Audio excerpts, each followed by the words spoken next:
पुरुषांनी ऐका, आपल्या आईच्या दुधाचे पान आणि आपल्या बापाच्या घामाच्या थेंबाची उतराई होईपर्यंत ना मरणाचं नाव सुद्धा घ्यायचं नाही.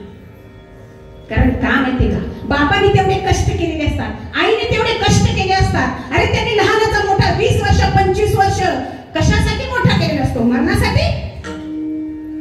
हे जीवन एकदाच आहे, परत परत कधीच येणार नाही. आनंदाने जीवन जगा, शौर्य आणि चातुर्य. छत्रपती शिवाजी महाराजांचा डोळ्यासमोर आदर्श ठेवा, राष्ट्रमाता राजमाता जिजाऊंचा आदर्श डोळ्यासमोर ठेवा. डॉक्टर बाबासाहेब आंबेडकर असतील, महात्मा फुले असतील, अनेक असे महान नेते या महाराष्ट्राच्या पटलावरती होऊन गेले. झाशीची राणी असेल, अहिल्याबाई होळकर असेल, किती नावं सांगू, त्यांची लिस्ट पूर्ण होणार नाही. ते नाव आहे. या महान मानवांचा आदर्श डोळ्यासमोर ठेवा आणि मग आपलं शौर्य आणि चातुर्य. आणि महिलांनी सुद्धा पुरुषांच्या खांद्याला खांदा राहून उभा राहा. नावं ठेवणारे समाजामध्ये अनेक नावं ठेवणारे आहेत, परंतु तुम्ही जर सत्तेने जर वागत असाल ना तर सत्याचा विजय उशिरा होतो. सत्य परेशान होत आहे लेकिन पराजित नाही.